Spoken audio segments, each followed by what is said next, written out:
Emmanuel Arago ou le roman de la République.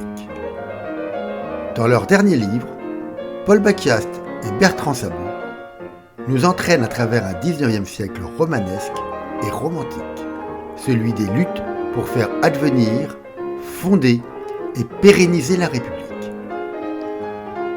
Parler d'Emmanuel Arago, c'est d'abord parler d'une famille extraordinaire, véritable tribu de talents exceptionnels. Marie Rouague, la grand-mère, vénérable et riante matrone catalane, qui a compris que la réussite de ses enfants passait par l'éducation et la découverte de nouveaux horizons. Jacques, l'explorateur. Étienne, l'homme de théâtre et le révolutionnaire. Et puis, surtout, François. François le père, le plus illustre savant de son temps.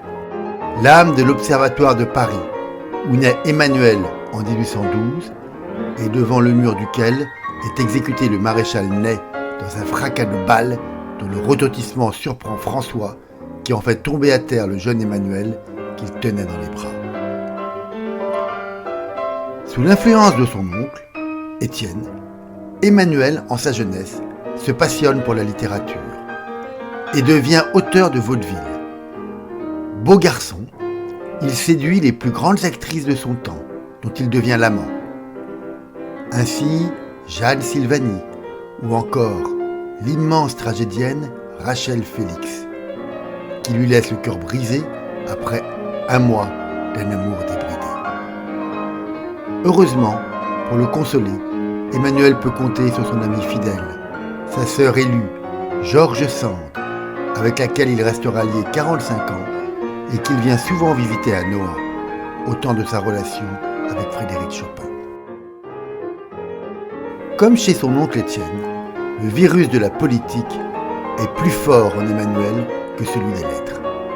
En février 1848, il est nommé commissaire du gouvernement à Lyon, où il proclame la République et parvient à maintenir sans effusion de sang, mais au prix d'un véritable burn-out, l'équilibre entre une bourgeoisie rétive et des voraces enragés et affamés.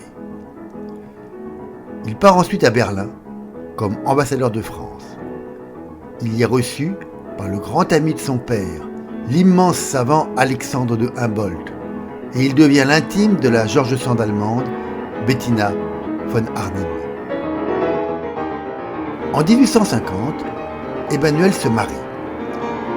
Son épouse apporte avec elle un château sis à Faugrolles, dans le Lot-et-Garonne. Emmanuel le fait aménager selon la mode néo-gothique et néo-mauresque du temps. Le château restera dans la famille Arago jusqu'en 1937.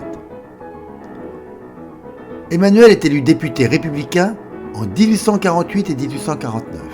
Il le sera à nouveau à la fin du Second Empire et sous la Troisième République. Il se fait remarquer par la puissance tonitruante de sa voix, qu'il met au service des idées républicaines. Il est parallèlement un avocat de premier plan, défenseur des républicains poursuivis sous le Second Empire. C'est ainsi qu'il sauve la tête d'un tout jeune Polonais, Berezowski, qui a tiré sur le tsar Alexandre II dans le bois de Boulogne. En 1870, à la chute du Second Empire, dans la foulée de la défaite de Sedan, il entre dans le gouvernement républicain de la Défense nationale, tandis que son oncle Étienne devient maire de Paris. Il est ensuite nommé ambassadeur de France à Berne, où il bat tous les records de longévité, y restant 14 ans durant.